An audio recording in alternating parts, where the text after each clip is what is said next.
अस्सलाम व्यूअर्स, आप देख रहे हैं मनी कॉइन। आज हमारा लेक्चर नंबर 4 है जो जियो पॉलिटिकल इवेंट्स के बारे में। तो जियो पॉलिटिकल इवेंट्स कहाँ होते हैं, क्या होते हैं, उसके बारे में थोड़ा बता देता हूँ और इसका गोल्ड पे क्या इम्पैक्ट पड़ता है। आपको ये वीडियो अच्छी लगी तो आप इसको लाइक और सब्सक्राइब कर दीजिएगा। और आप हमारे ग्रुप जो है ना, अगर आप कम्युनिटी में शामिल होना चाह रहे हैं तो हमारे व्हाट्सअप भी आप कम्युनिटी में शामिल हो सकते हैं, जिसकी डिस्क्रिप्शन में मैंने लिंक दिया हुआ है। तो चलते हैं वीडियो की तरफ।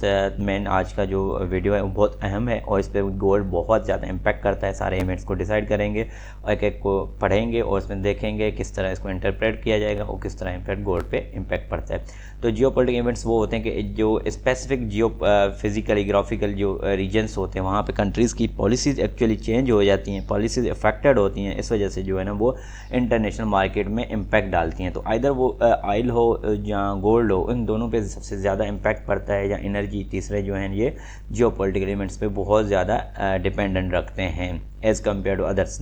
तो आपको जियो पॉलिटिकल इवेंट्स का पता चल गया क्या होता है कि अब इसकी थोड़ी मैंने एग्जांपल ले ली, ठीक है। जैसे आपने देखा होगा कोविड-19 में, ठीक है, चाइना में जो कोविड-19 आया था उसके अंदर इतना बड़ा ग्लोबल एक शटडाउन आया था, मतलब एक जो है ना पूरी की ट्रेडिंग जो है ना वो ख़त्म हो चुकी थी। तो ये इस तरह के इवेंट जो है ना जियो पॉलिटिकल इवेंट्स कहलाते हैं। अब हम एक एक करके जो है ना उसमें, जिसमें आपको सिर्फ ये वार वगैरह नहीं आ जाती, वार है, क्राइसिस है, जिसके अलावा इकनॉमिक क्राइसिस है, और जैसे कोई बड़ा पेंडेमिक आ गया जैसे कोविड-19 है, तो ये सारे के सारे ना जियो पॉलिटिकल इवेंट कहलाते हैं, ठीक है।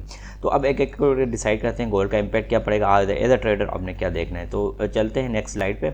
यहाँ मैं अभी आ गया हूँ। आप पे नेक्स्ट स्लाइड पे आपको एक्चुअली नोट क्या करना है, ये मैंने आपके नोट्स बनाए हैं। जियो पॉलिटिकल इवेंट्स इन्फ्लुएंस फॉरेन आदर डोमेस्टिक पॉलिसीज़। जो जिस कंट्री में जो होगा ना उसकी पॉलिसीज़ एक्चुअली वो चेंज होती है। जैसे मिसाल के तौर अभी हम मिसाल ले लेते हैं छोटे से, रशिया और यूक्रेन का वार होता है, तो रशिया की जो ना फॉरेन पॉलिसीज़ वो डोमेस्टिक पॉलिसीज़ चेंज हुई। वहाँ पे ना लोग, क्योंकि रशिया आपको पता होगा दुनिया का तीसरा नंबर गोल्ड प्रोड्यूसर है, तो वहाँ के जो फॉरेनर या डिप्लोमेटिक जो डोमेस्टिक पॉलिसीज़ थी वो चेंज इस सेंस में हुई कि उन पर सेशन लगे और पाबंदियाँ लग गई। पाबंदी लगाने के बाद वो गोल्ड का जो है ना वो क्या हुआ, एक जो है ना इसकी सप्लाई और डिमांड डिस्टर्ब हुई। जब डिमांड डिस्टर्ब हो जाती है ना, आप सप्लाई कम हो जाती है और डिमांड बढ़ जाती है, तो गोल्ड की प्राइस ऑटोमेटिक बढ़ जाती है। तो यार मैंने ये कहा कि आपको ना इस तरह की चीज़ों को साथ साथ में जो है ना आपको बेसिक कॉन्सेप्ट्स भी हों और उसके साथ आपको इवेंट्स का भी पता हो। तो आपने ये देखना एक्चुअली होता है कि और फॉरेन और डोमेस्टिक पॉलिसीज़ जो है ना वो अफेक्टेड होती हैं। जैसे जो है ना वो कंट्री के अंदर जो अगर वो प्रोड्यूसर है तो उसके अंदर सप्लाई डिमांड का डिफरेंट आ जाता है। तो ये एक्चुअली उसके क्या होता है, उनकी सप्लाई डिमांड से ग्लोबल मार्केट पे इम्पैक्ट पड़ता है। तो आपको होप कि ये चीज़ आपको क्लियर। अब थोड़ी करंटली बात कर ली जाती है कि कन्फ्लिक्ट अब इस वक्त हैं कौन से। सबसे देखें इसराइल और जो है ना फ़लस्तीन का वार, ये काफ़ी 1965 से चल रही है, बट अब ये पिछले 2-3 साल से जो है ना इसमें बड़ा इम्पैक्ट आया है, ठीक है। आपने देखा होगा जो है ना वो कंटिन्यूसली इसराइल जो है ना जो वो फ़लस्तीन को दबा रहा है और कर रहा है। अब इस तरह के हैवी इसराइल स्ट्राइक कर रहा है इन गज़ा में, और हिज़्बुल्लाह को वार्न किया लिबनान में, आपने देखा होगा। तो इस वजह से गोल्ड का, जब आपने ग्राफ में जाएंगे ना, गोल्ड उस टाइम प्राइस थी 3080 के करीब प्राइस थी ट्राई ऑन्स की, ठीक है। इंटरनेशनल रेट की बात हो रही है। अभी उसके बाद फ़ौरन एक इम्पैक्ट आया, फ़ौरन आपने इम्पैक्ट देखा होगा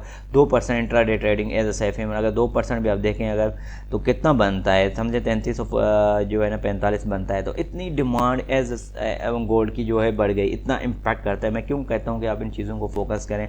उसके बाद दूसरा जो है ना यूक्रेन रशिया वार जो 22 फरवरी 2022 में शुरू हुआ था, तो उसको अभी 3 साल, ऑलमोस्ट 3.5 साल हो चुके हैं।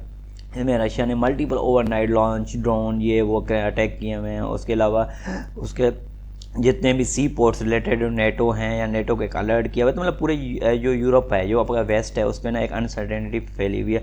जो इन्वेस्टर होता है ना, जो सेफ इन्वेस्टर होता है, कहता है यार अब ये एक्चुअली सारा का सारा पैसा जो है ना वो मैं किसी भी बड़े उसमें मतलब बिज़नेस करता हूँ। जैसे ऑयल एंड गैस का सबसे वहाँ ज़्यादा बिजनेस होता है। आपको पता होगा दुनिया में सबसे ज़्यादा वेस्ट को जो है ना गैस और जो है ऑयल है वो रशिया से जाता था।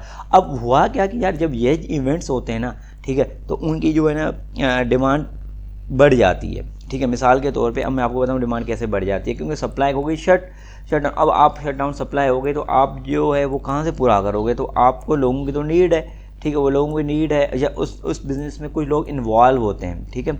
अब उनका बिज़नेस तो ठप हो गया, वो क्या करते हैं इन्वेस्टर, वो अपना पैसा जाकर गोल्ड में लगाते हैं। गोल्ड में लगाते हैं तो गोल्ड में एक मूव आता है, तो ये हेजिंग कंसेप्ट कहलाता है, जिसमें मैंने यहाँ लिखा हुआ अभी कि गोल्ड कंफर्म फ्रॉम दी 33.10 से जो है ना 33.55 तक गया था, प्लस 1.4% जो है ना with trader hedging war escalation. ये लफ्ज़ आपने याद रखना है। एक्चुअली होता है जब वार होती है, जो बड़े इन्वेस्टर होते हैं जिनके पास बहुत पैसा होता है, बिलियंस ट्रिलियंस डॉलर में पैसा होता है, तो वो बिज़नेस को होल्ड करके अपना पैसा बचाने के चक्कर में वो एक गोल्ड को बाय कर लेते हैं जब तक हालात सही हों, फिर अगेन वो गोल्ड को सोल्व करके अपना जो है क्या करेंगे, बिज़नेस में डाल देंगे। तो ये आपने यहाँ पे पॉइंट एज अ ट्रेडर जो करते क्या हैं आपने ये यहाँ से नोट करना है। मैंने कहा कि यार आपको इस तरफ समझाऊं कि आपको थोड़ा रियल एग्जांपल के साथ हो ना मज़ा आ जाए आपको पढ़ने समझने में। अच्छा, उसके बाद जो ईरान और इसराइल का भी और कतर ऑयल ट्रायंगल आपने देखा होगा अभी, जिसमें ईरान और इसराइल का भी वार हुई थी।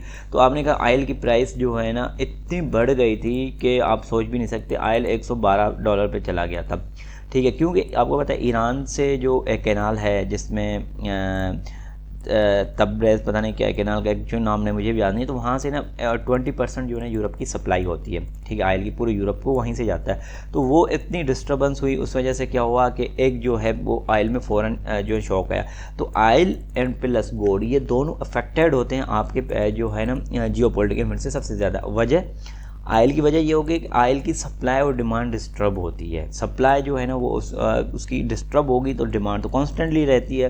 ठीक है, इस वजह से जो है ना वो अक्सर बढ़ता है। अच्छा, इसमें थोड़ा सा इवेंट में ये भी फ़र्क आता है, लोग कहते हैं यार वॉर तो लगी फिर भी ऑयल की प्राइस स्टेबल है या कंटिन्यू नीचे आ रही है। तो अल्टरनेटिव आपने भी देखने, अल्टरनेटिव अभी जिस तरह इस वक्त जो है इवेंट्स में आपको बताऊँ, चाइना और जर्मनी सबसे ज़्यादा सोलर पैनल बना रहे हैं और सबसे ज़्यादा ये जो है ना वो रिन्यूएबल एनर्जी पे काम कर रहे हैं। तो ये भी आपने देखना है, वन साइडेड एक नहीं देखना आपने पूरा ग्लोबली। इसलिए मैंने एक वीडियो बनाई है, आप वो भी देख सकते हैं, इंटर मार्केट एनालिसिस। इसमें आपने मल्टीपल मार्केट को एनालिसिस करना है और उनको एक दूसरे का कोरिलेट करना है। तो उसमें किया हुआ है, आप उसको मज़ीद देख सकते हैं। उस वजह से भी गोल्ड पे इम्पैक्ट आया, 33.20 से लेकर 34.90 तक चला गया था, एक बड़ा स्पाइक आया था, आपने देखा भी होगा। आप ग्राफ पे भी जो है ना ट्रेडिंग पे भी दे सकते हैं। अच्छा, उसके बाद अब इंडिया पाकिस्तान की बात की जाए, जैसे अभी आप इवेंट देखें जो है ना LOC पे जो है ना कश्मीर बॉर्डर पे आपको देख रहा होगा, एक मतलब दोनों साइड्स पे जो है ना वो फायरिंग हो रही है, ये हो रही है। उसके बाद अभी इंडिया ने एक पाकिस्तान पे जो है ना वो अटैक किया था, उसके एक दिन के अंदर 18 से 22 जो ऑन्स गोल्ड जो है ना वो एज बढ़ा था। क्यों बढ़ा था? क्योंकि आपको पता है इंडिया जो है ना सेकंड कंज्यूमिंग कंट्री है गोल्ड में क्योंकि वहाँ पे सबसे ज़्यादा कॉन्सेप्ट होता है भाई शादी में गोल्ड ज़्यादा दिया जाता है, गोल्ड रखा जाता है, तो इंडिया बहुत इम्पैक्ट करता है गोल्ड के प्राइस में।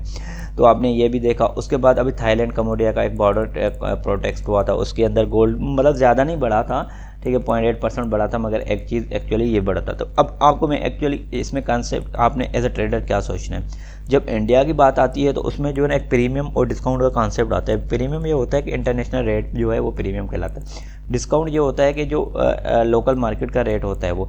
तो जब आप प्रीमियम पे बाय करते हैं मतलब आप इंटरनेशनल रेट से ज़्यादा बाय कर रहे हैं, तो इससे एक इंडिकेशन से जो आती है कि गोल्ड की डिमांड बढ़ गई जब प्रीमियम ज़्यादा मिलता है आपको। ठीक है, जब आपका जो है डिस्काउंट ज़्यादा होता है मतलब इंटरनेशनल रेट से आप कम गोल्ड बाय कर रहे हैं या उस तक बाय कर रहे हैं, तो उसका मतलब है गोल्ड की अगर डिमांड अब कम हो चुकी है।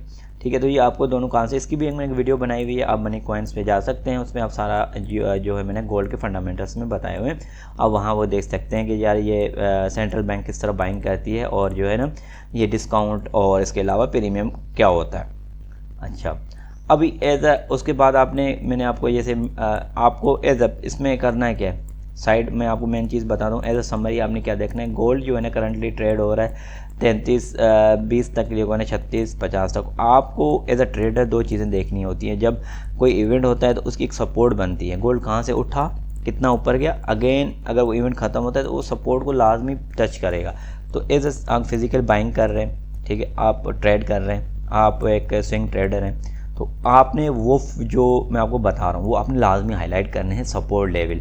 जैसे मैंने अभी कल के वॉइस मैसेज में व्हाट्सएप पे बताया भी था, आप सब लोगों ने देखा भी होगा, तो आप वो कर सकते हैं। जैसे तो मैं आपको बताया ये जो पॉइंट है ना 33.20, यहाँ पे आप जो है इसकी एक सपोर्ट बना सकते हैं, ये एक रेजिस्टेंस बनाते हैं। अगर कोई इस तरह ब्रेक थ्रू आता है, जैसे सपोज मिसाल के तौर पर यूक्रेन रशिया वार एंड हो जाती है, तो आपने यहाँ से शार्ट मारना है और ठीक है आपने पहला TP रखना है, ये एग्जैक्ट यही रखना है, 19-20 कर सकते हैं, कोई मसला नहीं है। अच्छा, सबसे ज़्यादा इम्पैक्ट क्या है, मिडिल ईस्ट यूक्रेन। ये क्यों मिडिल ईस्ट सबसे ज़्यादा गोल्ड, जैसे आपको पता है दुबई और सऊदी अरेबिया, ये वो कंट्रीज़ है जो गोल्ड की बड़ी मार्केट्स हैं, ठीक है। ये बहुत मार्केट्स हैं, ये गोल्ड पे बहुत इम्पैक्ट करती है, वहाँ पे गोल्ड की बाइंग सेलिंग बहुत ज़्यादा होती है। जैसे साउथ एशियन कंट्रीज़ या साउथ ईस्ट एशियाई कंट्रीज़ हैं, उसमें affect local premium more than the global spot price. जो इंटरनेशनल है वो इतना इफेक्ट नहीं करता, लोकल मार्केट बहुत ज़्यादा, जिसमें पाकिस्तान, इंडिया, बांग्लादेश वगैरह आ जाती हैं। तो आई होप कि आज की वीडियो आपको बहुत अच्छी लगी होगी। एज अ ट्रेडर मैंने आपको बताया आपको क्या देखना है इवेंट्स सामने, जब भी आप ट्रेड करें सबसे पहले इनको देखें, जियोपॉलिटिकल इवेंट्स देखें, उसके बाद इकोनॉमिक इंडिकेटर्स देखें, और देन टेक्निकल इंडिकेटर, फंडामेंटल्स वो देखें, और उसके बाद ट्रेड करें। अच्छा, उसके बाद आपके लिए मैंने की नोट्स जो है ना पूरे के पूरे मैंने आपको इसमें एक बताए हुए हैं, आपने इसको भी देख सकते हैं। फंडामेंटल क्विज जो है अभी आपको करके देना है, इसमें पूरा मैंने एक एक चीज़ बताई हुई है।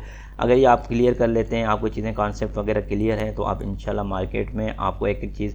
अच्छा, इसको एक मैं ये बताऊँगा, आप प्रैक्टिकली जो है ना इस चीज़ों को इम्प्लीमेंट भी ही करें, ठीक है। आपने यहाँ देखना है, पढ़ना है, समझना है, उसके बाद आपने इसको प्रैक्टिकली इंप्लीमेंट भी करना है। आई होप कि क्लियर चीज़ें होंगी। कोई क्वेश्चन है आप कमेंट्स कर सकते हैं, मुझसे पूछ सकते हैं। ओके, अल्लाह।